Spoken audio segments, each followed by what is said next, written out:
예수를 믿는 그리스도인들이 갖고 있는 큰 두 가지의 오해가 있습니다. 첫 번째가 이제 복음이거든요. 복음이 우리를 구원하는 그런 소식으로 우리가 복된 소식 이렇게 말하고 있죠. 근데 사실은 복음은 우리를 구원하는 게 아닙니다.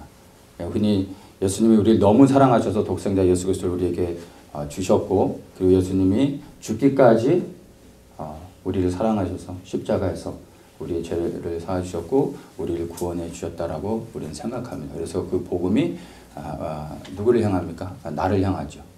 그러다 보니까 나를 사랑해서 인간의 몸으로 이 땅에 오셔서 구원하신 주님, 그러니까 모든 것이 이기적이게 되죠. 구원을 받고서도 하나님께 감사하지 못하고 우리 하나님한테 이러려고 나를 구원했냐고 구원받은 다음에 하나님께 더 많은 것들을 구하는 게 사실 복음에 대한 오해입니다. 그래서 물에 빠져 죽어가는 사람을 건져내서 구해줬더니 뺨을 때리면서 보따리 내놓으라는 것처럼 구원받은 사람들이 하나님께 감사하기보다는 받은 구원을 가지고 오히려 하나님 앞에 협박하면서 하나님을 대적하는 일들이 사실 구원받았다고 생각하는 사람들 안에 많이 일어나고 있는 일입니다.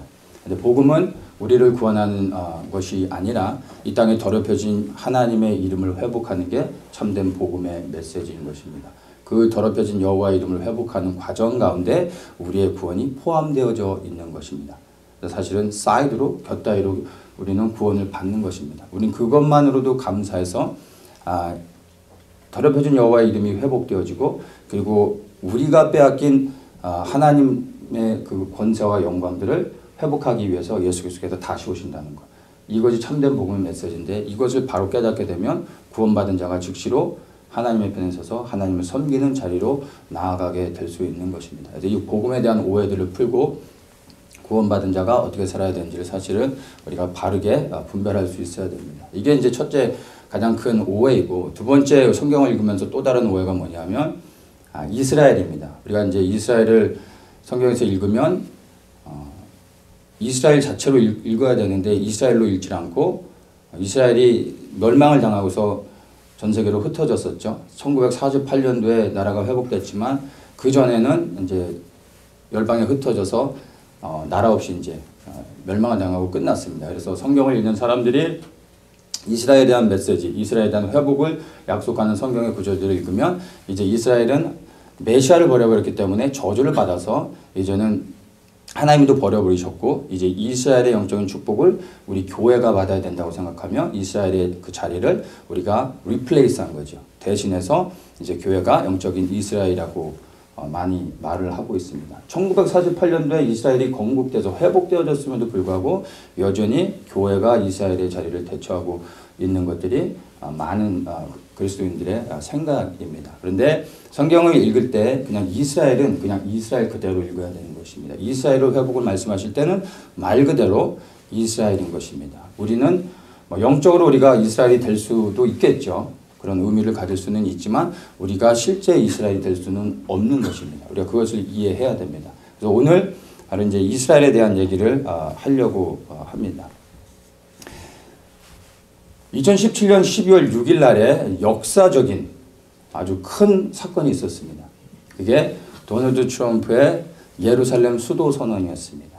예루살렘이 이스라엘의 수도인 것을 인정하는 선언을 도널드 트럼프 미국 대통령이 한 것입니다. 이것이 그냥 단순한 선언이 아니라 사실은 이스라엘을 회복하기로 결정하신 하나님의 어떤 그 예언적이시면서 그 예언을 성취하는 그런 종말론적인 엄청나게 큰 사건이라는 것을 우리가 좀 인식할 수가 있어야 됩니다. 이 도널드 트럼프의 그 선언을 들었을 때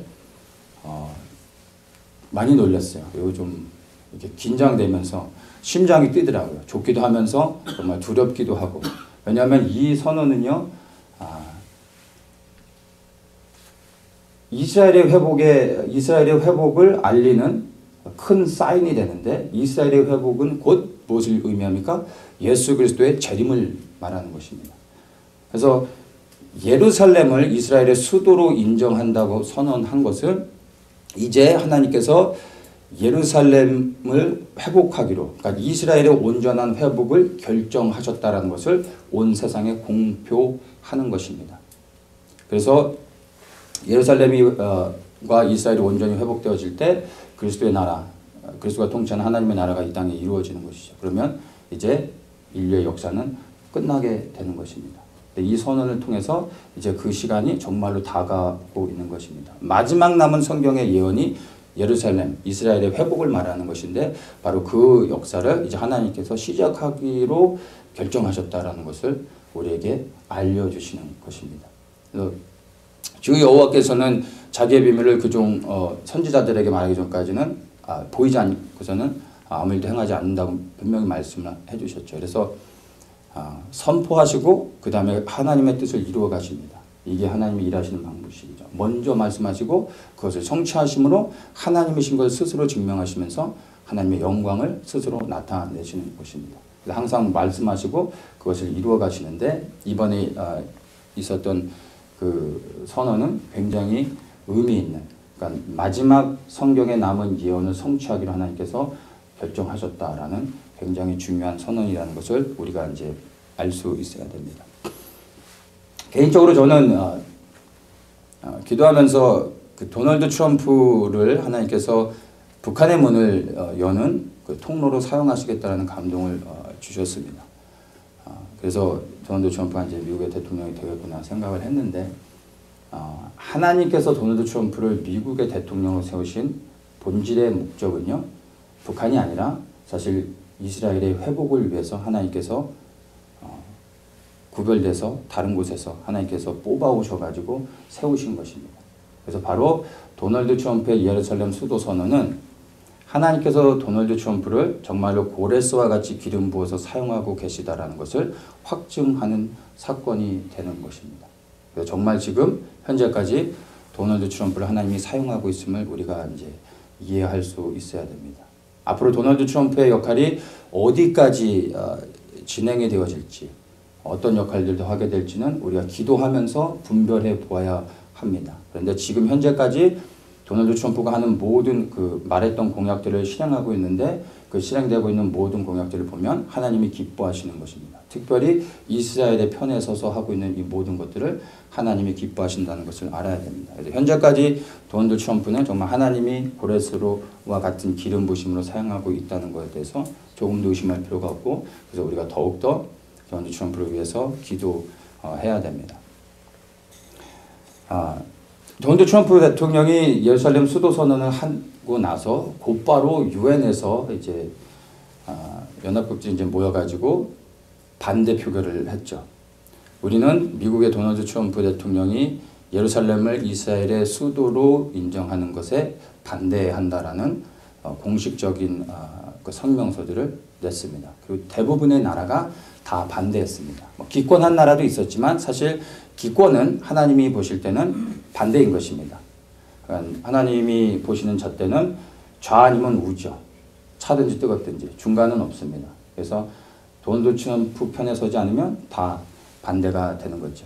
이 도널드 트럼프의 선언이 주는 의미가 단순히 이스라엘의 편에, 단순히 미국이 이스라엘의 편에 서는 차원이 아니라 예루살렘은 이스라엘의 수도이기 전에 창세전부터 하나님께서 구별해 놓으신, 하나님이 정하신, 특별히 사랑하시고 관심을 가지시고 찍어서 이건 내 땅이다라고 말씀하시는 곳입니다. 거기가 예루살렘인 거예요. 그러니까 모든 열방이 다 하나님의 땅이죠. 다 하나님의 것인데 하나님은 다른 땅은 관심이 없었어요. 예루살렘이 내 땅이다라고 창세전부터 그곳을 지정해서 구별해 놓으셨습니다. 그곳에서 예수 그리스도께서 오셔서 열방을 통치하게 되는 것입니다. 근데 하나님이 택하신 이스라엘 백성을 통해 그 땅을 회복하게 하시고 예루살렘을 이스라엘이 취하게 하는 것이 그 하나님의 영광을 드러내는 것입니다. 그래서 예루살렘이 이스라엘의 수도인 것을 반대한다는 것은 단순히 이스라엘을 거부하고 이스라엘을 반대하는 것이 아니라 사실은 하나님의 원수가 되겠다고, 하나님과 싸우겠다고 하면서 하나님의 반대편에 서는 무서운 결과를 초래하는 것입니다. 많은 나라들이 사실 거의 다죠. 대부분의 나라들이 하나님의 반대편에 서서 하나님과 싸우기로 결정을 했다라는 것을 우리가 보아야 됩니다. 안타까운 건 한국도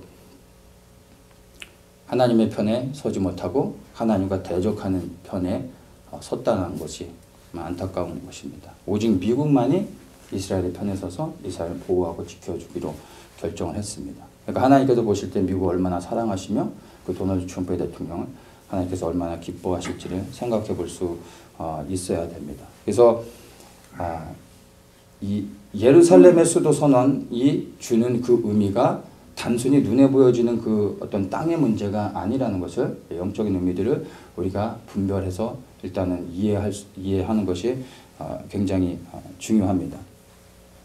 이 트럼프의 선언이 갖는 보다 더 구체적인 의미들을 우리가 좀 찾아봐야 되는데, 이스라엘에게 주신 절기 안에서 그 의미들을 우리가 좀 더 깊게 발견할 수가 있습니다. 하나님께서 이스라엘 백성들에게 지키라고 주신 그 7절기를 제가 여러 번 나눴는데 다 아시죠? 6월절부터 시작해서 무교절, 초실절, 그리고 오순절까지가 봄절기입니다. 그런데 이 봄절기를, 이스라엘에게 지키라고 주셨던 이 봄절기를 예수님께서 이 땅에 오셔가지고 정확하게 그 봄절기의 날짜들의 모든 것을 다 성취하셨습니다. 그래서 우리는 이스라엘의 절기를 보면서 봄절기를 이렇게 완전히 성취하신 예수 그리스도께서 다시 오실 때 가을절기도 동일하게 성취하시겠구나라는 것을 우리가 분별해서 알 수가 있는 것입니다. 그래서 이스라엘의 이 7절기는 이스라엘 백성들에게는 지키라고 주셨지만 우리 그리스도인들은 지키는 것이 중요한 것이 아니라 이 7절기 안에 담겨져 있는 하나님의 경륜을 이해할 수 있어야 되는 것입니다. 그러니까 지키는 게 중요하지 않고, 지켜도 상관이 없습니다만 지키는 게 중요하지 않고 그 안에 담겨져 있는 의미를 아는 게 우리에게 중요한 것입니다. 왜냐하면 이 7절기 안에 인류를 향한 하나님의 계획들이 다 담겨져 있고, 이것을 잘 분별할 때 시대를 그 흐름을 읽으면서 우리가 하나님의 그 시간표 안에서 같이 움직여질 수 있기 때문입니다. 그래서 이제 남은 것이 뭐냐면 가을절기예요. 가을절기는 나팔절로부터 해서 이제 열흘이 지나 속죄일이 지나고 5일 후에 장막절에 이르는, 한 번에 나팔이 불려지고 나서 쫙 연결되어지는 이제 가을절기가 남았죠. 이 장막절은 예수 그리스도께서 하나님의 왕국을 가지고 이 땅에 내려오셔서 통치하는 천년의 왕국을 의미합니다. 그러니까 가을절기가 나팔이 불려지면서 시작하는 순간 신속하게 그 절기들이 진행이 됩니다. 그리고 그리스도가 이제 오신다는 거죠. 근데 이 가을절기는 나팔이 불리면서 시작이 되는데, 도널드 트럼프의 이 예루살렘 수도 선언이 가을절기를 알리는 나팔이 된 것으로 우리가 이해를 하면 됩니다. 도널드 트럼프의 이름이 담겨져 있는 그 의미가 굉장히 좀 우리가 좀 상기해 볼 만한데요. 도널드라는 이름 자체가 dominate, 그리고 world leader, 이런 의미가 담겨져 있습니다. 그러니까 왕이라는 의미죠. 그리고 트럼프는 나팔입니다. 그러니까 왕이 나팔을 부는 것입니다. 하나님을 대신한 고레스와 기름 부은 자를 통해 하나님께서 이제 마지막 가을절기를 알리는 나팔을 불게 하신 겁니다. 이제 내가 이스라엘을 회복하겠다. 이제 이스라엘의 온전한 회복은 예수 그리스도의 재림을 의미하는 거죠. 그래서 도널드 트럼프를 통해서 하나님께서 가을절기를 알리는 나팔을 분 게 바로 예루살렘 수도 선언인 것입니다. 그러면 이제 우리에게 남겨진 시간들이 어떻게 되는지를 우리가 대략적으로 알 수 있는 것입니다. 그래서 이 절기 안에서 우리가 좀 이해하는 게 필요한데, 지금 이제 가을절기는 나팔이 불려지면서 시작이 되어졌습니다. 근데 여기서 이제 또 한 가지 우리가 알아야 되는 게 안식년과 희년에 대한 이 절기를 좀 이해해야 됩니다. 이 안식년과 희년은 안식일을 그 베이스로 하죠. 6일을 일하고 7일째 쉬는 이 안식일이 확대되어진 게 이제 안식년입니다. 6년을 일하고 7년째 땅을 쉬게 하는 거죠. 이제 7년째 땅을 쉬게 할 때 땅만 쉬게 하는 게 아니라 모든 빚을 탕감해 줍니다. 빚진 사람들에게 빚을 완전히 다 탕감시켜주고, 그리고 종으로 팔려갔던 사람들을 회복시켜줍니다. 자유인이 되게 해줍니다. 이게 안식년에 있는 축복인 것입니다. 근데 이 안식년이 7년에 한 번 돌아오는데, 이 안식년을 7번 돌면은 49년이 되는 거죠. 이 49년째 7번째 안식년을 갖게 되죠. 그리고 50년째가 되는 그 해가 희년의 해가 되는 것입니다. 주불리가 되죠. 그러면 한 해를 더 쉬게 됩니다. 그때를 희년이라고 말하는데 이 희년에서 우리가 주목해야 되는 게 뭐냐면 희년에서는 땅을 회복합니다. 이미 그 전에 있었던 안식년에 무엇을 회복했습니까? 빚을 탕감받죠. 자유의 몸이 되죠. 그리고 그 다음에 50년째 돌아오는 희년에 땅을 회복하는 것입니다. 그 땅의 회복이 뭐냐면 이스라엘 백성들이 가나안 땅에 이제 들어갔을 때 하나님께서 골고루 모든 지파에게 땅을 나눠줬습니다. 그리고 각 지파의 사람들이 이제 또 각 그 지파에 속한 가정들에게 땅을 다 나눠줬습니다. 바로 가나안 땅에 들어갔을 때 원래 그 분배받은 각 가정의 그 땅을 회복하는 것입니다. 사람들이 살다 보면 뭐 여러 가지 이제 일들이 일어났죠. 그러면 안타깝게 땅을 뺏기는 사람도 있고 땅을 담보로 잡혔다가 이제 잃어버리는 사람도 있고 뭐 어쩔 수 없이 땅을 팔아야 되는 사람도 있고 한 시간이 지나다 보면 하나님이 주신 땅을 잃어버린 사람들이 있게 됩니다. 그러면 50년에 한 번 희년이 돌아올 때는 그 땅을 회복시켜 주는 것입니다. 왜냐하면 땅을 어느 누구도 소유하지 못하게 하는 법이 희년입니다. 왜냐하면 땅은 하나님의 것이기 때문에 그것을 기억하게 하는 것이죠. 그래서 희년이 돌아올 때 잃어버렸던 땅을 원래 그 지파들에게 모든 가족들에게 다시 나눠주게 하는 게 희년입니다. 그래서 이 희년이 굉장히 중요하고 땅의 회복을 알리는 것입니다. 그래서 이 희년을 우리가 이제 이해해야 되는데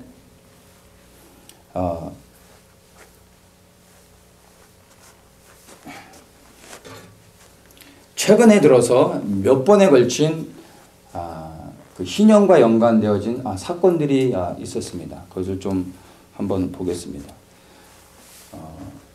지금은 2018년이죠. 2018년 1월인데 2017년 작년이 희년의 해였다라는 것은 아시죠? 제가 그 작년에도 한 두 번 나눴던 것 같은데 희년의 해였습니다. 제가 그거는 조금 이따 좀 설명을 더 하도록 하고요. 희년과 관련해서 최근에 있었던 중요한 사건들을 우리가 희년과 연관해서 보게 되면 희년과 이스라엘의 관계가 얼마나 중요한지를 우리가 좀 볼 수가 있습니다. 1917년 11월 2일 날에 벨포어 선언이 있었습니다. 이 벨포어 선언이 뭐냐면은 그 영국의 이제 외무장관이 영국의 유대인을 대표하는 로스차일드 가문에게 우리가 유대인들이 팔레스타인 땅에서 유대 국가를 건설하는 것을 우리가 지지해주고 그리고 그것을 위해 지원해주겠다라고 선언한 것이 벨포어 선언입니다. 이 의미 안에 이제 그 뒤에 좀 영국과 그리고 로스차일드 가문, 그러니까 유대인들과의 좀 딜이 있었습니다. 그게 뭐냐면은 단순히 이스라엘의 나라를 재건하는 것을 그냥 무작정 도와주는 것이 아니라 그 당시에 이제 영국이 1차 세계대전을 치르고 있었는데 독일 군에게 굉장히 이제 전쟁 후반에 밀리고 있었습니다. 그래서 위기를 느낀 영국이 로스차일드 가문에 이제 도움을 요청하는 겁니다. 우리가 전쟁에서 이기면 유대 국가를 팔레스타인 땅에 이제 재건하도록 도와줄 테니까 전쟁에 참여해달라. 그래가지고 로스차일드 가문이 엄청난 자금을 영국에 대줍니다. 그리고 영국에 있는 유대인들과 미국에 있는 젊은 청년 유대인들이 영국군으로 자원 입대해가지고 1차 세계대전을 치러줍니다. 무엇을 위해서요? 나라의 재건을 위해서. 그래서 이 벨포어 선언 뒤에 그러한 배경들이 있었습니다. 그래서 이 벨포어 선언이 갖는 것은 유대 국가 건설입니다. 유대 국가를 건설하는 내용이 바로 이제 벨포어 선언인데 1917년 이게 희년이었습니다. 희년의 해에 있었던 사건입니다. 그리고 이제 이게 끝나고 나서 이 벨포어 선언이 있고 나서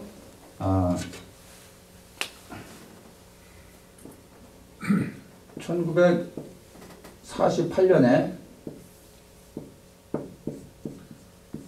이스라엘 이 건국을 하죠. 이 이스라엘 건국은 희년과 상관이 없습니다. 그런데 이제 연관성이 있는 거죠. 1917년에 희년의 해에 벨포어 선언을 통해서 유대 국가가 건설될 것을 선언을 한 거죠. 그리고 난 후에 이제 이스라엘이 건국되는 것을 우리가 볼 수 있습니다. 이게 이제 엄청난 사건이죠. 역사 가운데서 수많은 그 제국들이 흥황했다가도 이제 다 멸망하고 한번 멸망하면 다시 나라가 재건되는 일은 역사 속에서 없었습니다. 그런데 이스라엘은 역사 속에서 1900년이나 사라졌었는데 1948년에 어느 날 갑자기 한순간에 나라가 재건됐습니다. 인류 역사상 있을 수 없는 일이 일어난 것입니다. 이것을 성경에서도 예언하고 있는데 이사야 66장 7절에 8절에 보면 제가 새 번역을 한번 읽어드릴게요. 시온은 진통이 오기도 전에 해산한다. 해산의 고통이 오기도 전에 아이를 낳는다. 누가 이런 일을 들은 적이 있느냐? 누가 이런 일을 본 적이 있느냐?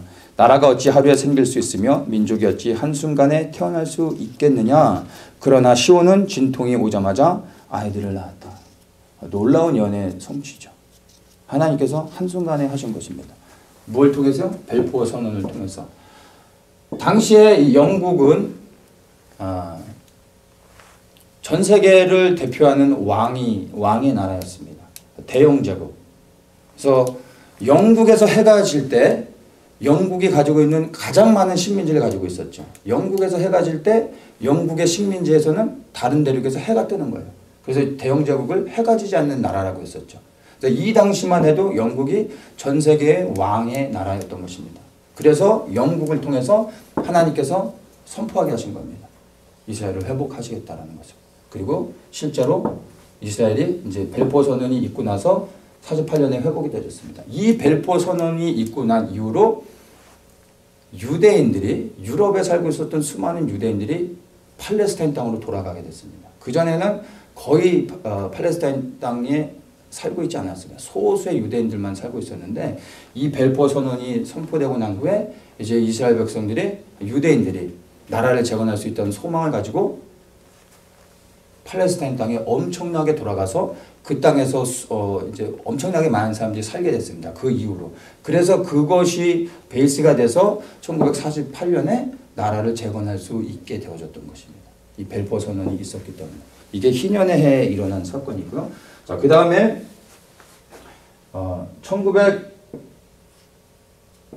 1967년이죠. 6월 17일에 6.1 전쟁이 있었습니다. 이것은 아랍 연맹들이 이스라엘을 공격했던 사건인데, 자, 이것을 통해서 무슨 일이 있었냐면은 예루살렘을 탈환했습니다. 그러니까 예루살렘을 회복했다라고 말할 수가 있겠죠. 1948년도에 이스라엘을 건국했지만 사실 이스라엘은 건국했어도 예루살렘은 이스라엘의 땅이 아니었습니다. 그 당시에는 이제 영국이 위임 통치하면서 예루살렘은 어느 누구도 살지 못하게 했습니다. 왜냐하면 너무나 민감한 곳이었기 때문에 어느 누구도 소유하지 못하고 있었습니다.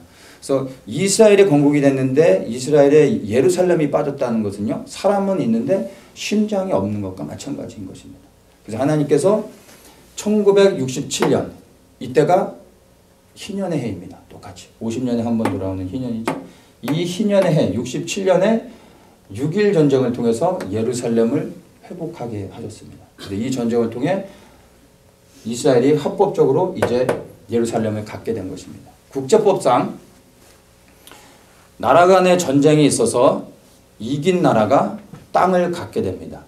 그래서 전쟁을 통해서 땅을 가지면 그것은 합법적으로 그 나라의 땅이 되는 것입니다. 그래서 예루살렘은 합법적으로 이스라엘의 땅이 되어졌습니다. 이 희년의 해. 이게 이제 두 번째 연결되는 희년에 있었던 일입니다. 자, 그리고 이제 2017년 12월 6일. 도널드 트럼프의 트럼프 선언.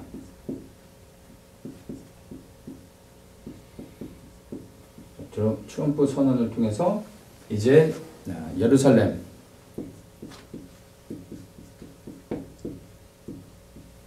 수도 선언을 했습니다.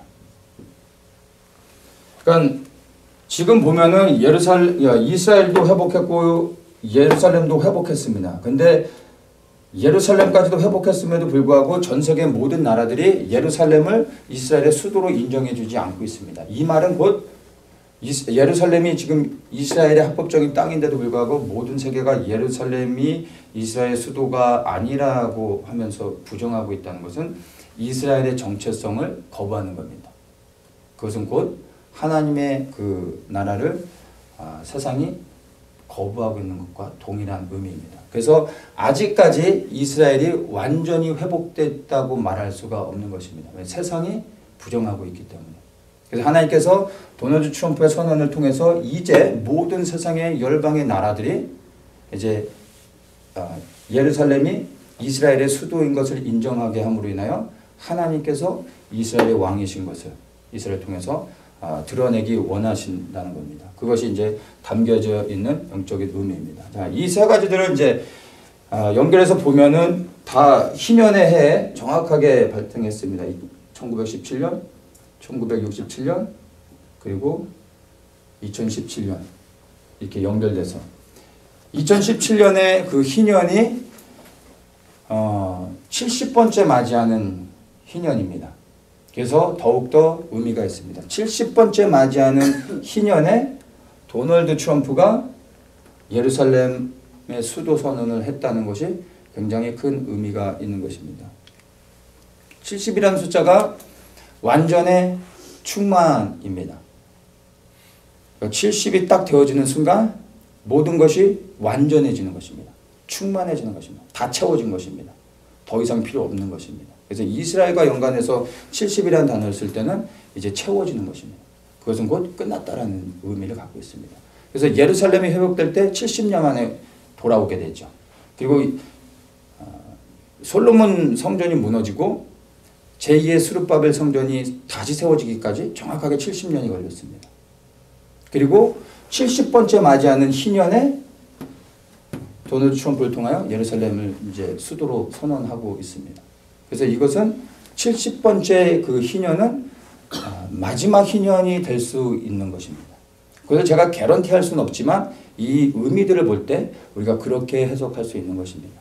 희년은 50년에 한 번 돌아오지만 지금 이 2017년에 맞이했던 70번째 희년이 인류의 마지막 희년이 되어질 수도 있다는 것을 우리가 생각할 수 있어야 되는 것입니다. 우리가 이제 지켜봐야 되겠지만 그런 의미들을 담고 있습니다. 그러면 이 세 가지의 세 번에 있었던 이 희년들을 볼 때 무엇을 우리가 동일한 것들을 이제 발견할 수 있냐 하면요, 보면은 이 세 가지가 다 무엇과 연관이 있냐면은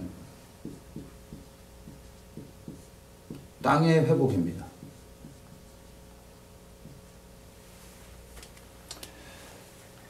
벨포 선언이 있고 즉시는 아니었지만 31년이 지나서 땅이 회복됐습니다. 두 번째 희년 67년에 6.1 전쟁을 통해 예루살렘을 회복했습니다. 땅의 회복이죠. 다 땅의 회복과 연관이 되어 있습니다.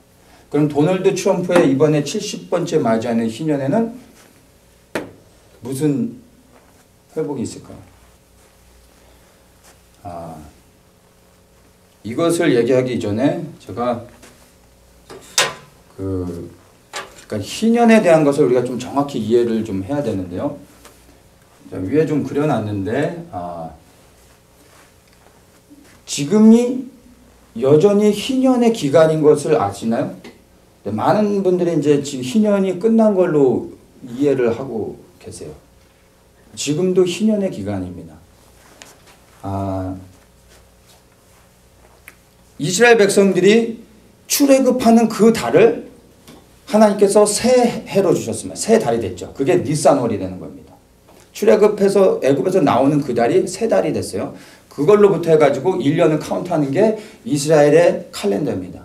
그러니까 그것을 우리는 이제 비블리컬 칼렌더라고 말하는 것입니다. 그러니까 이스라엘은 세 가지 칼렌더를 써요. 우리와 똑같이 이제 우리가 일반적으로 쓰는 그레고리 칼렌더가 있고, 그 다음에 이스라엘 백성에게만 하나님께서 특별하게 주신 칼렌더, 그게 비블리컬 칼렌더입니다. 그리고 유대인들이 쓰는 시빌 칼렌더, 그러니까 민간력이라고 합니다. 근데 여기서 좀 혼동되는데, 자 이제 2017년 작년 이제 1월부터 해가지고 12월까지를 볼 때, 베이스는 우리가 쓰는 칼렌더를 기준으로 해야 우리가 이해가 되죠. 자, 이게 2017년 1월부터 해서 12월까지 이렇게 시간이 이제 가요. 지금은 우리가 1월달 여기에 있죠. 그런데 중요시 여겨야 되는 게 뭐냐면, 성경의 칼렌더로 시간표를 우리가 볼 때는 무엇을 봐야 됩니까? 우리 칼렌더가 아니에요. 그리고 유대 민간력도 아니라 바로 비블리컬 칼렌더를 봐야지 하나님의 시간표를 정확하게 알 수가 있습니다. 언제부터 시작합니까? 이스라엘 백성들이 이제 출애굽하는 그 달을 첫 달로 주셨는데, 출애굽을 언제 했습니까? 이제 14일, 그 달에 14일 날 했죠. 그래서 그 나오는 달이 성경적으로 니산월이라고 합니다. 비블리컬 칼렌더에서 니산월이라고 하는데, 니산월 1일 날부터 해가지고 이게 이제 성경의 칼렌더입니다. 12월까지 가는데 1월이 니산월이고, 그리고 이제 12월이 아달월입니다. 그래서 아달월 29이 1년의 사이클로 해서 끝나는 것입니다. 이게 이제 성경의 칼렌더에서는 5777년, 70번째 맞이하는 희년의 해가 5777년이 되는 것입니다. 이것을, 이 비블리컬 칼렌더를 우리 칼렌더에다 대입해 보면은 2017년 3월 28일, 2017년 3월 28일이 니산월 1일이었습니다. 그러니까 3월 28일부터 비블리컬 칼렌더로서는 새해 첫날이 되는 것입니다. 그래서 12월이 언제 끝나냐면 아달월 29인데, 그게 언제 끝나는 거냐면 올해 2018년 3월 16일 날이 아달월 29입니다. 그러니까 지금 우리가 1월 달을 살고 있어요. 1월 13일인가요? 지금은 언제예요? 여전히 희년의 해인 겁니다. 희년이 끝나지 않았어요. 그래서 3월 17일이 뭐가 돼요? 니산월 1스트가 되는 거예요. 그러면 다시 이때부터 5778년, 성경적으로 이렇게 되는 것입니다. 근데 우리가 이제 헷갈리는 게 뭐냐면, 이게 이제 비블리컬 칼렌더인데, 이것을 볼 때 7월 1일이 나팔절이죠. 7월 1일이 나팔절인데, 가을절기의 시작인데, 유대 민간력으로는 이 나팔절이 1월 1일이 되는 거예요. 그럼 이 1월 1일을 2018년으로 얘기하든 아니면은 이들이 이것을 5778년으로 얘기하든 이거는 우리와 상관이 없는 거예요. 왜요? 유대는 그 시빌 칼렌더니까. 우리는 이거를 계산할 필요가 없어요. 이 하나님이 유대인들에게 주신 이 비블리컬 칼렌더에서 나팔절과 민간력에서 시작하는 1월 1일이 똑같은 날인데 의미가 완전히 다릅니다. 이 나팔절에 유대인들은 뭘 하냐면, 성경에서 이제 이 나팔절이 시작되면 이제 경고의 사인이 알려지는 것입니다. 이제 속죄일이 다가오니까 회개해라 라고 말하는 거예요. 그러면 나팔절부터 해서 속죄일까지 가면서 이 사람들이 무엇을 합니까? 자신을 준비하면서 회개하면서 나갑니다. 그러다가 7월 10일 속죄일이 되면은 하루 종일, 온종일 금식합니다. 근데 시작하기 전에 30분, 끝나고 30분을 더해가지고 25시간을 금식합니다. 혹시라도 1분이라도 계산을 잘못해서 미스할까봐.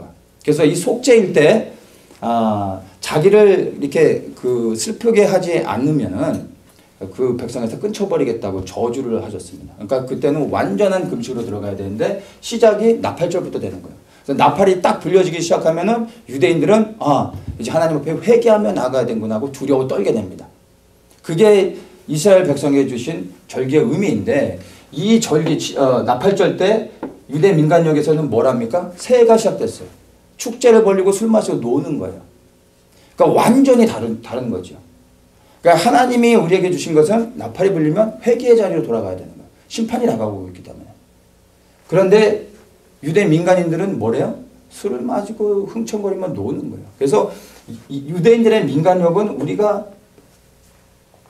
같이 볼 이유가 없는 것입니다. 그래서 이 7월 1일이 민간력으로는 2018년이나 5778년이 되기 때문에 많은 사람들이 이것을 믹스하다가 지금 희년이 끝났다라고 생각하는 경향들이 있는 거예요. 근데 우리가 비블리컬 칼렌더를 보면 어디에요? 지금 1월 13일인데 아직 2달이 더 남아있어요. 3월 16일까지. 이것이 주는 의미가 우리에게 굉장히 큰 것입니다. 여기서 보면은 희년 때 하나님께서 땅을 회복하시는 것들을 우리가 보았습니다. 그러면 70번째 맞이하는 이 트럼프 선언을 통한 이 70번째 희년이 마지막 희년이 될 수 있는데 아직까지 2달의 시간이 남아있다는 것은 어쩌면 이 희년의 해가 끝나기 전에 하나님께서 실제로 이스라엘을 회복할 수 있다는 것입니다. 근데 이스라엘로 실제로 이제 땅을 회복하는 일을 하실 수 있는데 아닐 수도 있습니다. 중요한 것은 트럼프 선언을 통해서 나팔을 불고 이스라엘을 온전히 회복하시겠다라고 세상에 공표하셨다는 게 중요한 겁니다. 그게 희년의 해에 일어난 것이죠. 끝난 게 아니라 희년의 해에 일어났다는 것입니다. 벨포 선언도 희년의 해에 일어나고 실제 이스라엘의 땅을 회복하는 것은 31년이 지났었죠. 그러니까 트럼프 선언을 통해서 실제 땅을 회복하는 것은 몇 년 후에 될지 모르지만 31년까지 걸리진 않을 거예요. 지금은 시대가 굉장히 급박하게 들어가고 지금 모든 것이 지금 빠르게 진행되고 있기 때문에 이 희년의 기간 안에 이스라엘의 어떤 전쟁이 일어날 수도 있고요. 그래서 땅을 회복하는 일들이 있을 수 있고 그게 아니어도 2018년도 안에 이스라엘에 어떤 사건이 있을 겁니다. 땅을 회복하는 사건. 왜냐하면 하나님이 이스라엘 백성에게 약속하신 그 땅들을 아직까지 이스라엘이 회복하지 못했습니다. 우리 창세기 15장을 한번 보겠습니다. 하나님께서 아브라함을 이제 부르시고 난 다음에 그와 언약하시면서 주셨던 하나님의 말씀이 땅에 대한 약속입니다. 땅에 대한 약속. 자, 15장 18절에 이렇게 말합니다. 그날에 여호와께서 아브라함으로 더불어 언약을 세워 가라사대 내가 이 땅을 애굽 강에서부터 그 큰 강 유브라데까지 내 자손에게 주노니 이렇게 말씀하세요. 보세요. 하나님이 아브라함에게 언약하시면서 주셨던 약속이 땅에 대한 약속이에요. 근데 그 땅을 어디서부터요? 애굽 강에서부터 유브라데까지. 애굽은 오늘날의 이집트를 말하죠. 유브라데 강은 어디입니까? 오늘날의 이제 유브라데 강이 어디서부터 시작되냐면은 터키 중간쯤부터 시작돼가지고 시리아를 지나서 이라크까지 쫙 내려옵니다. 그러니까 하나님께서 아브라함에게 약속하신 게 이집트부터 해가지고 이 동쪽으로는 시리아, 터키는 아닌 것 같고 왜냐면 완전히 다 지나가지 않으니까 시리아가 완전히 지나가고 이라크가 완전히 지나갑니다. 그러니까 시리아와 이라크를 포함해서 이집트까지 하나님이 이스라엘 백성에게 약속해 주셨던 땅이에요. 그러니까 이것은 단순한 약속이 아니라 이스라엘 백성이 생명 걸고 이 땅을 차지했어야 되는 거예요. 그런데 이들이 가나안 땅에 들어갈 때 그 동선을 보면 서쪽으로 가지 않고요. 동쪽으로 가지 않고 다 요단을 건너서 다 서쪽으로 갔죠. 대부분이. 그래서 아예 그 유브라데 강 그쪽은 시작도 안 했습니다. 그래서 단 한 번도 인류 역사 가운데 이스라엘이 이집트도 그렇지만 시리아나 이라크를 땅을 차지해 본 적이 없었습니다. 그런데 지금 여기서 분명하게 하나님이 말씀하고 계시죠. 성경을 읽을 때 있는 그대로 읽으면 되는 거예요. 어떤 거는 우리가 상징으로 해석할 수밖에 없지만 이런 거는 읽으면 읽는 그대로 해석해야 되는 것입니다. 그 다음에 이제 한번 좀 신명기 1장에 보면요. 이제 모세에게 또다시 이제 말씀해 준 장면이 나오는데요. 1장 6절부터 제가 보겠습니다. 우리 하나님 여호와께서 호렙산에서 우리에게 말씀하여 이르시기를 너희가 이 산에 거한 지 오래니 방향을 돌려 진행하여 아모리 족속 쭉 얘기하다가 가나안 족속의 땅과 레마돈과 큰 강 유브라데까지 가라 이렇게 말씀했습니다. 그러면서 8절에 여호와께서 너희 열조 아브라함과 이삭과 야곱에게 맹세하사 그들과 그 후손에게 주리라 하신 땅이 너희 앞에 있으니 들어가서 얻을지니라. 또 말씀하세요. 아브라함에게 언약하셨고 그리고 나서 모세에게 말씀하시는 거예요. 그래서 광야를 지나 이제 가나안을 향하여 출발하면서 다시 모세에게 당부시키는 거예요. 어디까지 정복하라고요? 유브라데 강까지 정복하라고 하나님이 또다시 신신 당부하는 것을 볼 수 있습니다. 그리고 이제 여호수아를 보면 한 가지가 더 나옵니다.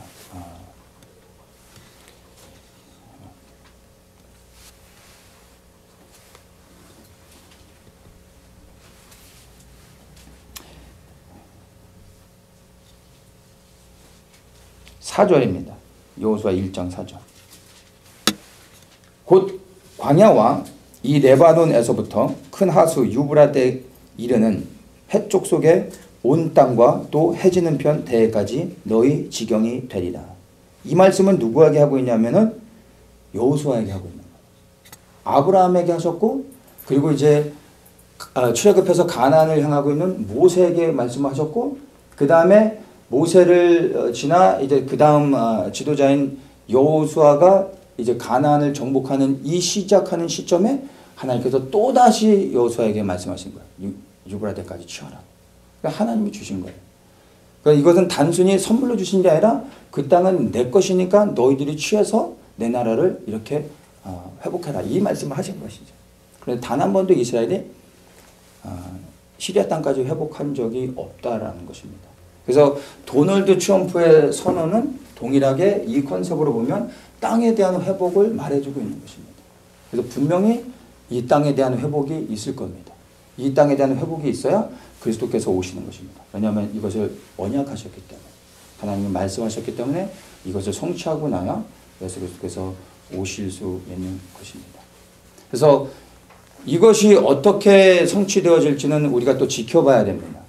이게 한 번에 되어질 일인지 아니면 여러 번에 걸쳐서 되어지는 것인지 우리는 그것은 기도하면서 분별해 보아야 되지만 분명한 건 도널드 트럼프의 선언을 통해서 이제 하나님께서 이스라엘에게 주셨던 이 마지막 그 땅에 대한 약속 이것을 실행하신다는 것입니다. 이것을 우리가 기억해 봐야 됩니다. 근데 이스라엘이 시리아 땅까지 어떻게 회복할 수 있을까요? 야, 이거 하나님이 우리에게 막 약속하신 거니까 땅 내놔라고 하면 시리아가 줄까요? 중동의 국가들이? 아니죠. 회복할 수 있는 유일한 방법은 전쟁밖에 없어요. 왜냐하면 전쟁을 통해서 그 나라를 정복하고 땅을 뺏으면 합법적으로 그 땅을 취할 수 있게 되기 때문에 전쟁 외에는 방법이 없는 것입니다. 그렇다고 이스라엘이 먼저 시리아, 이라크까지 공격하겠습니까? 아랍 연합군들이 모여가지고 이스라엘을 공격하러 오는 일이 이제 곧 일어난다는 것입니다. 그게 언제일지는 우리가 알 수 없지만 곧 일어날 수 있는 일이라는 것입니다. 그 전쟁을 통해 하나님께서는 이 약속을 성취하게 될 것을 우리는 보게 될 것입니다. 그래서 희년에 대해서 이스라엘과 연관해서 볼 때 가장 중요한 게 땅의 회복이라는 거예요. 그리고 도널드 트럼프 대통령의 그 선언이 바로 땅의 회복과 연관된다는 것을 분명히 알아야 돼요. 그래서 이 희년을 말할 때 이 땅의 회복이 그냥 상징적으로 관념적으로 원래 하나님께서 어떤 뭐 이론적으로 그냥 교리적으로 막 이런 걸 해놓으셨구나 좋은 의미네라고 이해하면은 안 되고 실제 땅을 회복한다라는 것을 이해해야 되는 것입니다. 그리고 이 희년이 70번째 맞이한다는 거 여러분 말씀드렸죠. 이 70번째 희년. 출애굽한 이후로부터 절기를 지켜오게 됐기 때문에 그 출애굽한 이후로부터 희년의 사이클을 50년 한번 카운트하면은 놀라우게 2017년이 70번째 맞이하는 희년이라는 것입니다. 그 전에 희년에는 별 사건들이 없었어요. 왜냐하면 하나님의 시간이 되지 않았었기 때문에. 근데 하나님의 시간, 하나님의 인류를 향한 정해놓은 하나님의 시간표가 있는데 그 시간표가 이제는 채워져야 되기 때문에 성취되어져야 되기 때문에 이 세 번의 연속적인 이 희년에 하나님께서 놀라우게 회복하시는 것들을 우리가 보게 되는 것입니다. 그럼 2017년에 이게 마지막 희년이 될 수 있는데 이 희년의 기간 안에 그리고 이제 다음 희년이 오기 전에 하나님께서 이스라엘을 온전히 회복하시고 예수 그리스도의 나라가 이 땅에 이루어질 수 있다라는 것을 우리가 두려운 마음으로 한번 생각해 볼 수 있어야 되는 것입니다. 이러한 상황 가운데서 이제 우리가 주목해야 되는 게 대한민국이죠. 계속 한국을 위해서 기도하고 있는데 정말 세상이 너무나 급박하게 돌아가고 있다는 것을 우리가 인식을 해야 됩니다.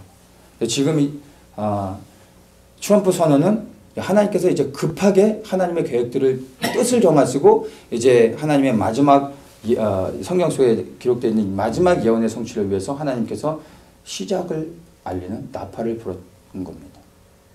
그래서 이제 정말 급박하게 돌아가고 있는데 지금 한국을 보면 한국이 준비가 돼야 되는데 지금 한국을 보면 어떻습니까? 아니요, 안타깝지만 정말 한국이 정신을 못 차리고 있어요. 공산주의 나라가 돼가고 있죠. 사실 한국은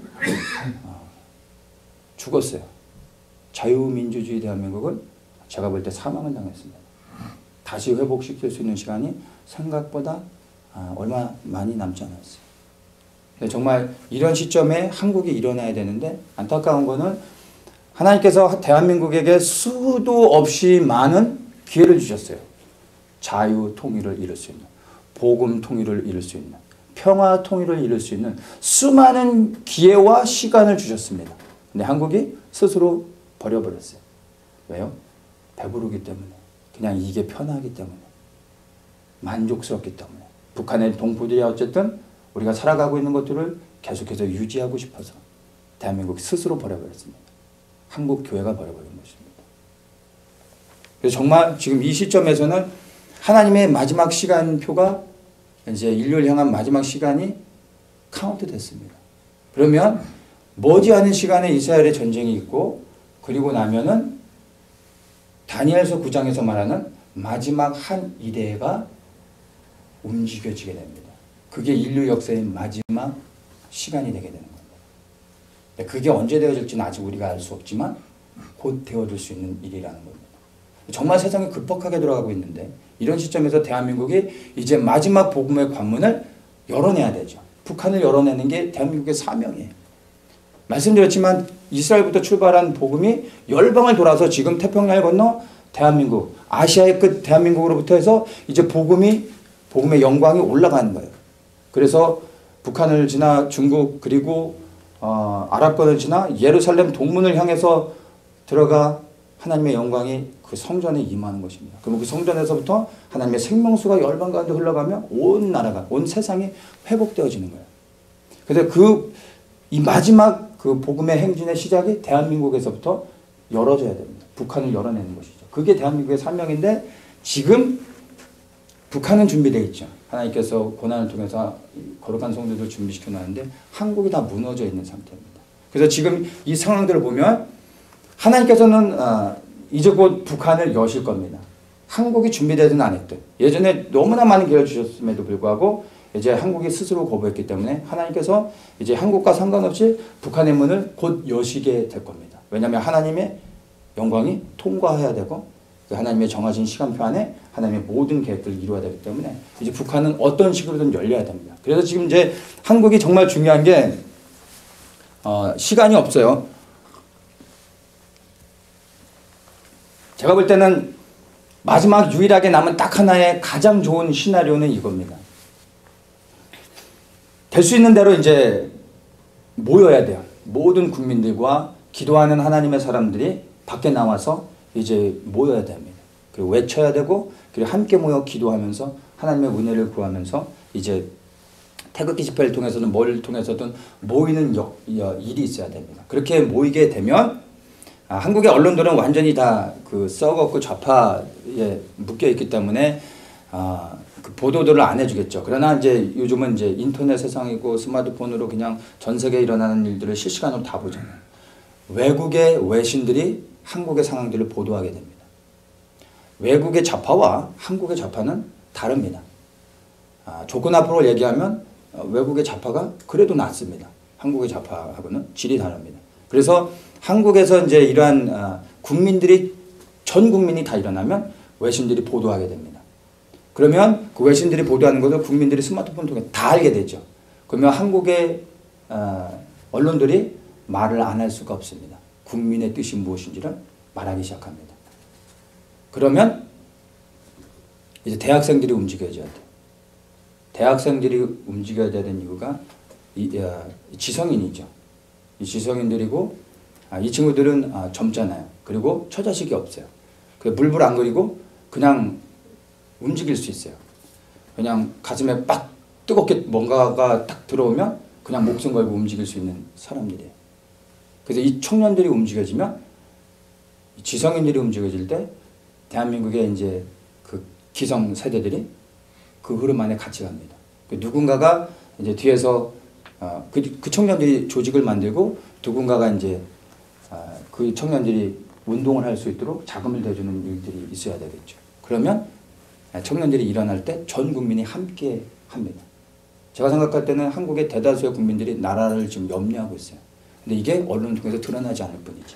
근데 대학생들 중심에서 전국의 모든 사람들이 대한민국의 이 위기 상황 가운데서 일어나면 힘을 합치게 되면 이제 국민들이 다 깨어나게 되는 것입니다. 그럼 뭔가 일이 일어날 수 있어요. 근데 물론 이렇게 해서 전 국민이 다 일어나도요. 지금의 문재인 정권은 요동도 하지 않을 것입니다. 왜냐하면 공산주의자들의 특징입니다. 그러니까 자신들이 정권을 잡을 때는 국민을 노동자로 이렇게 말하면서 그들을 위해서 뭔가 하겠다고 하면서 국민을 이용하죠. 그래서 정권을 잡고 나면 제일 먼저 쳐내는 게 국민들입니다. 그게 공산주의에 하는 역할이죠. 그래서 이들이 한번 정권을 잡으면 절대로 물러나지 않습니다.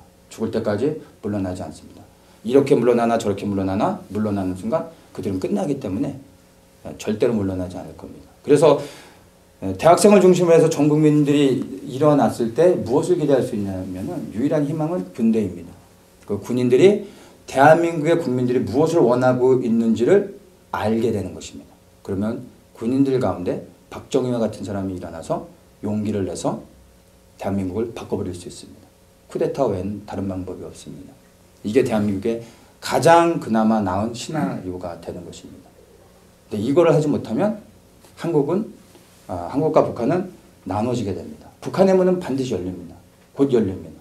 그런데 한국을 중심으로 해서 북한의 문을 열지 않으면, 미국과 함께 한국이 북한의 문을 열지 않으면 한국에게 재앙이 될 수 있어요. 그러니까 북한의 정권이 무너지는 겁니다. 김정은 정권. 그러니까 사실은 이미 죽은 김일성이 아직도 통치하는 나라가 북한이죠. 이 악한 정권. 거기에 2천만에 넘는 우리 동포들이 여전히 포로로 잡혀 있는데 지금까지 70년 살 동안 어느 누구도 이 동포들을 구원해야 된다고 말하지 않았습니다. 근데 이것을 우리가 못하고 미국의 북폭을 통해서든 아니면 그 내부 안에서 어떤 자체적으로 무너지든 어떤 식으로든 정권은 바뀌게 되는데 만약 한국이 거기에 같이 움직여지지 못하면 한국은 북한이 무너졌을 때 아무런 법적인 자격이 없습니다. 아무런 말할 수 있는 자격을 못 갖게 됩니다. 그러면 한국은 여전히 북한과 상관없는 나라가 되어버립니다. 북한은 무너져서 정권이 무너져서 열려졌는데 한국은 들어가지 못할 수 있어요. 굉장히 안타까운 사실이죠. 그러면 이제 유엔을 중심으로 해서 다른 나라들이 북한을 이제 대리 통치하는 일들이 있게 되죠. 그래서 가장 좋은 시나리오는 군인들이 일어나는 것 외에는 방법이 없습니다. 이들이 지금 정권을 가진 자들이 물러날 일도 없지만 물러난다 하더라도 모든 계층의 지금 좌파의 그 사람들이 다 자리를 차지하고 있죠. 이런 상태에서 정권만 바뀐다고 해서 대한민국이 변화되는 건 불가능합니다. 그래서 군대를 통해서 완전히 그 드러난 그 좌파들을 다 제거해야 대한민국이 하나님의 부르심 안에서 온전하게 나아갈 수 있는 것입니다. 근데 이게 생각보다 사실은 너무 어렵습니다. 시간적으로 너무 급박하고 어떻게 될지 모르겠어요. 그러나 우리에게 아직 시간이 주어졌기 때문에 우리가 하나님께 기도하며 나아가야 되는 것이 우리의 자세인 것입니다. 그래서 이런 상황 가운데서도 그래도 감사한 건요. 제가 그 한국에 이제 그 아는 지인으로부터 이제 소식을 받았는데 12월 달 말쯤인가에 그러니까 도널드 트럼프가 예루살렘 수도 선언을 하고 난 후에 대한민국은 그것을 반대하는 성명을 냈죠. 그러니까 한국의 공식 그 지지는 공식적인 입장은 예루살렘이 이스라엘의 수도인 것을 반대하는 것입니다. 그러니까 하나님의 반대편에 서서 하나님을 대적하는 자리에 서게 된 것이죠. 그런데 감사한 건 한국의 아주 소수의 그냥 그 작은 교회들이 연합해 가지고요. 조선일보에다가 우리는 도널드 트럼프 대통령의 예루살렘 수도 선언을 지지합니다. 그리고 도널드 트럼프 대통령의 그 정책들을 지지합니다. 그리고 이스라엘 지지하며 이스라엘의 편에 섭니다라는 성명서를 발표를 했더라고요. 그래서 이것이 대한민국의 어떤 공식적인 입장을 대변하는 것은 아닙니다. 그런데 이런 것이 너무나 중요한 이유가 우리가 하나님 앞에서 항소하며 나갈 수 있는 거리가 되는 것입니다. 하나님 의인들을 악인과 함께 멸하실 것입니까? 라고 말할 수 있는 근거가 되는 거예요. 하나님, 대한민국 정부가 이렇게 하나님을 대적하지만 우리는 그렇지 않습니다. 우리는 하나님의 편에 서겠습니다. 라고 공식적으로 그들의 믿음을, 그들의 입장을 드러낸 것입니다. 그러니까 믿음을 항상 드러내야 됩니다. 그럴 때 하나님이 인정하십니다. 입술을 닫고 마음속으로만 난 하나님을 사랑합니다. 라고 말하는 건 하나님이 인정하지 않아요. 믿음은 반드시 드러나야 되고 증인을 세워서 그것이 증명되어야 됩니다. 그러니까 이러한 식의 선언은 너무나 중요한 것입니다. 하나님이 기억하시는 것이죠. 그리고 이러한 것을 통해 하나님께서 다시 한번 대한민국에게 은혜를 주시고 기회를 주실 수 있는 것입니다. 그래서 아직 우리에게 시간이 있어요. 이러한 시나리오도 가능한 것입니다. 그런데 어렵죠. 그래서 지금 이런 상태에서 어쨌든 북한이 무너지면 한국에겐 재앙이 되는 거예요. 엄청난 하나님의 심판이 임하고 한국은 고난을 당할 수 있습니다. 그런데 인류 역사를 통해서 이제 복음이 확장되어지는 것을 보면요. 그 두 가지가 있습니다. 하나는 부흥을 통해서, 그러니까 회개죠, 사실은. 어떤 회개를 통해서 하나님께서 그 안에 성령을 부어주시며 부흥을 허락하십니다. 그 부흥을 통해 엄청난 복음의 확장이 있었습니다. 그게 모든 전 세계에 있었던 그 부흥의 그 역사이죠. 평양 대부흥도 회개를 통해서, 웨일즈도 그렇고요. 모든 그 부흥의 역사의 그 중심 보면 회개가 있었습니다. 회개가 있을 때 하나님께서 그 안에 엄청난 부흥을 허락하시고 복음이 확장되어지는 일들이 인류 역사 가운데 부흥의 역사를 통해서 발견할 수 있습니다. 근데 또 한 가지 복음의 확장이 뭐냐 하면 고난과 핍박입니다. 초대교회를 보면 알죠. 고난과 핍박을 받을 때 이들이 어떻게 됩니까? 열방 가운데로 흩어져서 하나님의 복음을 증거하게 됐습니다. 사실은 이 복음이 이방인을 향해서 나아가게 된 동기가 예루살렘 교회의 고난과 핍박이었던 것입니다. 오히려 이 고난과 핍박이 복음이 열방 가운데 흩어지게 했던 하나님의 역사심이 되었던 것입니다. 첫 번째 회개를 통한 복음의 확장은 대한민국에서 어려운 상황이 됐습니다. 수많은 기회를 주셨음에도 불구하고 대한민국은 회개하는 자유를 가지 않았습니다. 그래서 첫 번째 복음의 확장은 어렵습니다.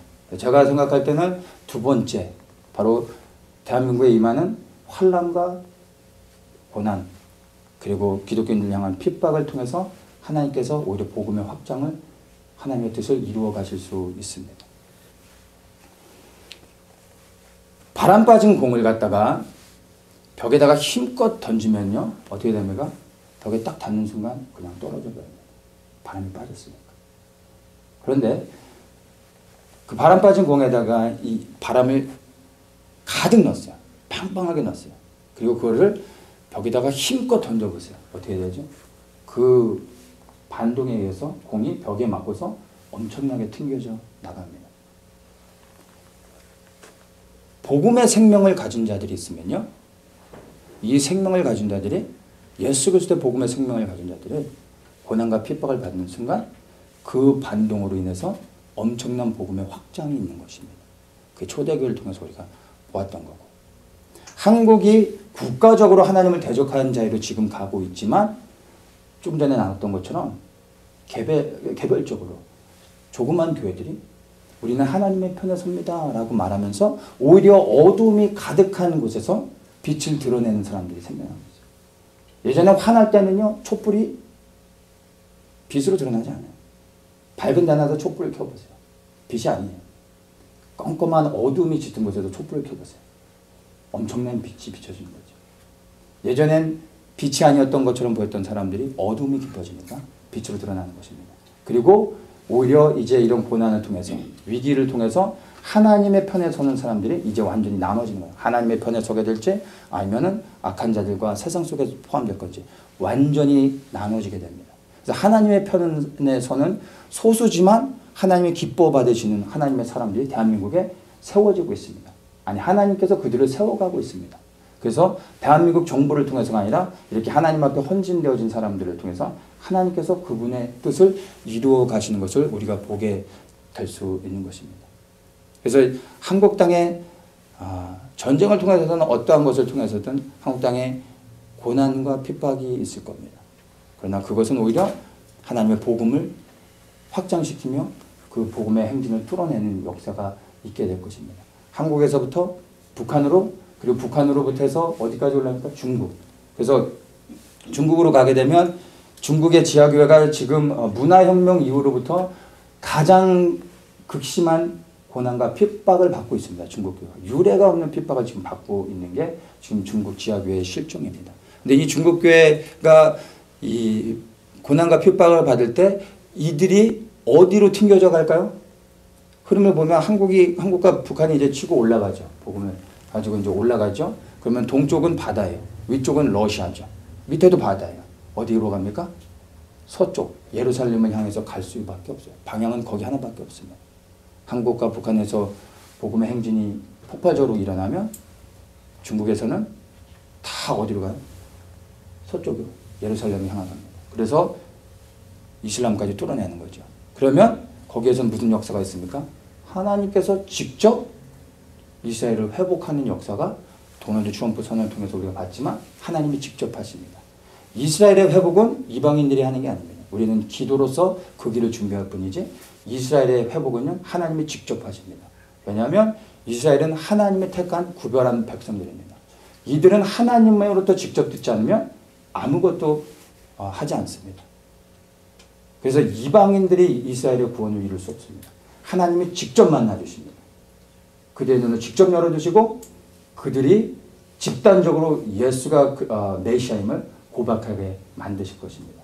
그래서 우리가 하는 일들은 이제 북한부터 해서 중국으로 해서 지나서 이제 그 아랍권까지 중동까지 이제 복음의 행진을 뚫어내는 거죠. 그러면 하나님께서 이제 직접 이스라엘을 향하여 그분의 마음을 쏟아내시며 이스라엘을 직접 회복하시는 일들이 있게 되는 것입니다. 그래서 하나님이 실제로 이스라엘 땅을 회복하게 될 것입니다. 이것이 우리가 이제 곧 보게 될 하나님의 역사라는 것을 우리가 인식할 수 있어야 됩니다. 그래서 정말 우리에게 하나님께서 보여주신 이 사건들을 볼 때 정말 두려운 마음을 가지고 우리에게 하나님이 무엇을 요구하고 계신지를 분별하면서 정말 우리 또한 하나님의 편에 서서 이제 하나님이 기뻐하시는 일들을 해야 됩니다. 마지막으로 좀 나누고 싶은 게 최근에 이제 이란에 일어나는 그 반정부 시위를 보면서 좀 몇 가지 좀 생각하게 됐는데 상상할 수 없었던 일이 일어났죠. 이란에서 지금 반정부 시위가 극심해지고 있습니다. 대통령 퇴진을 요구하고 있고 더 나아가서 이란의 최고 종교 지도자인 하메네이를 퇴진할 것을 요구하고 있습니다. 근데 이란의 최고 종교 지도자는 신적인 존재입니다. 그 이슬람권에서 그 이란 사람들에게 있어서는 신적인 존재인 것입니다. 그러니까 대통령보다도 더 높은 위치에 있어서 법 위에 군림하는 신적인 존재인데 이란 사람들이 그 하메네이 최고 종교 지도자를 이제 퇴진할 것을 요구하고 있습니다. 이건 상상할 수 없었던 일이 이란에서 일어나고 있습니다. 그 겉으로 보여지는 것은 이제 민생고죠. 먹고 사는 문제 때문에 힘들어서 그런 데모를 하고 있지만 사실 그 안에 들여다보면 어떤 조직들이 그 일들을 하고 있는 것을 우리가 감지할 수 있어야 돼요. 그러니까 국민들이 어려움을 겪을 때 어떻게 하다가 그냥 우발적으로 하루 이틀 나와서 데모할 수 있어요. 그러나 그런 데모는 시간 지나면 다 집으로 돌아갑니다. 배고프니까. 제가 가서 또 할 일도 있고 일도 가야 되잖아요. 그런데 지금 이란에서 끊임없이 반정부 시기가 더욱더 깊어지고 있습니다. 그 감히 건드릴 수 없는 그 신성한 이란의 최고 높은 종교 지도자를 향하여 사진을 불태우고 그 대통령을 죽음으로, 하메네이를 죽음으로, 뭐 정말 이런 구호까지 외치고 있어요. 근데 여기에는 조직이 있습니다. 조직이 있고 자금을 대주기 때문에 이러한 데모들을 지속적으로 계속 할 수 있는 것입니다. 이것을 누가 하느냐? 제가 볼 때는 미국과 이스라엘입니다. 미국과 이스라엘이 자금을 내주고 이들을 움직여서 이란을 지금 전복시키려고 하고 있는 일들을 하고 있는 것입니다. 왜냐하면 이란은 미국과 이스라엘의 공동의 적입니다. 이란이 존재하는 목적을 이란 그 대통령이 예전에 그 전 대통령이죠. 아마제라든가 이 사람이 이란이 존재하는 목적은 바로 이스라엘과 미국을 지구상에서 멸망시키기 위함이다라고 말했어요. 그러니까 아예 대놓고 이스라엘 나라가 이란 나라가 존재하는 목적이 이스라엘과 미국을 대적하는 것이라고 언급하고 있습니다. 두말할 나위가 없죠. 그래서 미국과 이스라엘은 이란을 이제는 무너뜨려야 되는 것입니다. 그래서 지금 그러한 일들을 하고 있습니다. 왜냐하면 이란이 지금 핵을 완성해 가고 있기 때문에. 자, 이러한 시점에서 보면 지금 이제 한국을 보면 이란에서 일어나고 있는 이런 일들이 한국에서도 일어날 수 있는 가능성들을 보게 됩니다. 왜냐하면 지금 문재인 정권이 북한 정권을 끊임없이 도와주려고 하고 있어요.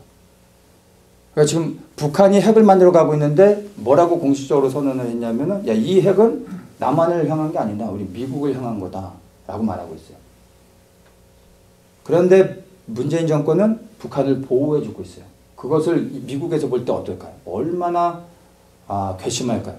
한국을 어떻게 도와줘서 지금까지 보호해 줬는데 북한이 핵을 만들어서 미국을 공격한다고 하는데 북한을 도와준다는 것은 미국의 뒤통수를 치고 적이 되겠다는 거죠. 그러니까 미국이 한국을 볼 때 얼마나 괘씸하게 생각을 하겠습니까? 근데 이 북한의 핵이 완성되는 게 이스라엘에게는 굉장히 중요한 이슈입니다. 왜냐하면 아시는 것처럼 이란과 북한은 공조합니다. 원래 이슬람과 공산주의는요, 영적으로 같습니다. 뒤에 역사하는 영이 똑같기 때문에 가만히 보면 공산주의 국가들과 이슬람 국가들은 굉장히 친하게 지냅니다. 영이 같기 때문에. 그래서 특별히 이란과 북한은 사이가 너무 좋아요. 이란은 이스라엘을 공격하려고 하죠. 북한은 한국을 무너뜨리는 게 사명이에요. 똑같죠. 그래서 북한이 핵을 완성하는 순간 곧 이란이 핵을 완성하게 되는 겁니다. 모든 기술을 공조하고 있기 때문에. 그래서 이스라엘이 이란만을 주목하고 있는 게 아니라 대한민국을 주목할 수밖에 없어요. 왜냐하면 북한이 핵을 만드는데 그것을 지금 도와주고 보호해주고 있는 게 한국 정권이거든요. 그래서 북한이 핵을 만들기 전에 어떤 일들을 하게 될 텐데 지금 한국이 보호하고 있기 때문에 지금 미국과 이스라엘을 볼 때는 대한민국 또한 미국과 이스라엘의 공동의 적이 되어버린 거예요. 이게 무슨 상황인지 모르겠어요. 대한민국이 미국과 이스라엘의 편에 서야 되는데 미국과 이스라엘의 공동의 적이 되어져 버린 것입니다. 우리 대한민국은 민족 특성상 한 대 맞으면 그냥 웃고 말아요. 그게 우리 민족의 특성이에요. 근데 이스라엘은요 다릅니다. 한 대 맞으면 반드시 두 대를 때려줘요. 그리고 피할 수 없는 싸움이라고 딱 분별이 되면 먼저 때립니다. 이게 이스라엘의 특성이에요. 그래서 이란이 핵을 만들기 전에 이스라엘은 이란을 공격할 수 있습니다. 그리고 북한이 핵을 만들기 전에 미국이 조치를 취하지 않으면 이스라엘은 무슨 수를 쓰더라도 독자적으로 북한을 공격할 가능성이 있습니다. 그게 뭐 폭격기 같은 이런 식으로 공격은 안 되겠지만 어떤 첩보적인 작전을 통해서 북한을 공격하는 일들이 있을 것입니다. 그리고 한국도 동일한 위기 가운데 있는 것입니다. 미국과 이스라엘이 한국을 가만둘 수가 없는 거죠. 먼저 무너뜨려야 되는 거예요. 그래서 이란에게 일어나고 있는 이런 반정부 시위들이 한국에서도 일어날 수 있는 가능성들이 있는 것입니다. 그럴 때 오히려 이것을 기회로 삼아서 한국이 지금의 이 악한 정권을 뒤집고 하나님이 기뻐하시는 그러한 정권으로 바꿀 수 있도록 노력해야 되는 것입니다. 근데 생각보다 그것이 지금 쉽지 않다라는 것이 우리가 놓여진 상황이라는 것을 우리가 이해해야 됩니다. 자, 이래서 이제 지금의 2018년을 시작하면서 우리가 이제는 분명하게 우리의 자리를 정해야 됩니다. 어느 편에 설 것인가? 하나님의 편에 설 것인가? 아니면 세상의 편에 설 것인가? 당장 눈에 보기 좋고 당장의 유익함을 얻을 수 있는 세상의 편에 설 것인가? 아니면은 고난을 당하더라도 영원한 생명을 주신 하나님의 편에 설 것인가를 결정해야 되는 것입니다. 이것이 결정이 안 되고 애매하게 어중중한 포지션에 있으면 마찬가지 하나님이 보실 때는 하나님의 편에 서지 않은 모든 자들은 다 하나님을 대적하는 자로 여겨주신 겁니다. 이제 우리는 결정해야 됩니다. 하나님의 편에 서기로 결정해야 됩니다. 하나님의 편에 선다는 게 무엇이냐니까. 막연하게 그냥 보이지 않는 하나님의 편에 어떻게 설 수 있겠습니까? 하나님의 편에 선다는 것은요, 여러분, 도널드 트럼프 대통령을 지지해 주는 것입니다. 도널드 트럼프 대통령을 위해 기도해 주는 것입니다. 그를 대변해 주는 것입니다. 왜냐하면 지금까지 여전히 도널드 트럼프 대통령이 그가 하고 있는 모든 공약들, 실행하고 있는 공약들을 보세요. 이민정책 같은 것은 좀 우리가 마음 안타까워하는 것들이 있지만 큰 그림을 보세요. 하나님이 기뻐하시는 것들을 다 하고 있습니다. 그 중에 가장 중요한 게 뭐예요? 모두가 다 이스라엘을 외면하고 버리고 손가락질을 하고 있을 때 유일하게 이스라엘 편에 서서 홀로 이스라엘을 보호하며 이스라엘을 위로해 주고 있어요. 하나님이 보실 때 이 도널드 트럼프와 이 미국을 하나님이 얼마나 기뻐하시겠어요. 이거 하나만 가지고서도 도널드 트럼프가 많은 잘못을 했어도 하나님은 도널드 트럼프 대통령을 의롭다고 말씀하셨습니다. 우리가 보는 기준은 어떻게 말을 나이스해야 되고 무슨 과거에 무슨 범죄, 우리는 이런 것들을 보지만 하나님한테는 그런 게 중요하지 않아요. 지금 내 마음을 가지고 내가 기뻐하는 일을 행하고 있느냐, 하나님이 이걸 보시는 거예요. 도널드 트럼프는 정말 하나님이 세우신 사람이고 하나님이 기뻐하시는 일들을 행하고 있습니다. 이 트럼프 사는 누구도 할 수 없었던 것을 도널드 트럼프는 하고 있는 것입니다. 도널드 트럼프를 지지해 주는 게 하나님의 편에 서는 것입니다. 그를 위해 기도해 주어야 하는 것입니다. 그리고 또 한 가지, 우리가 이제 이스라엘의 편에 서야 됩니다. 대한민국은 이스라엘을 버려버렸지만 우리는 이스라엘의 편에 서는 겁니다. 고백하는 것입니다. 많은 사람들 앞에서 말하는 것입니다. 나는 이스라엘을 지지하고 나는 이스라엘 편에 서서 이스라엘 위해 기도할 거라. 말해야 됩니다. 그리고 실제적으로 이스라엘의 회복을 위해 기도해야 되는 것입니다.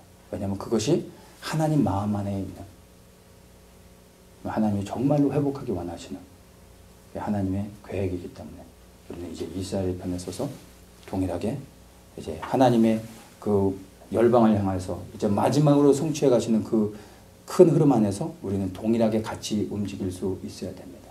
바로 이러한 큰 비전을 보고 이 흐름 안에서 함께 움직일 수 있는 그런 하나님의 사람들 되시기를 예수님의 이름으로 축복합니다.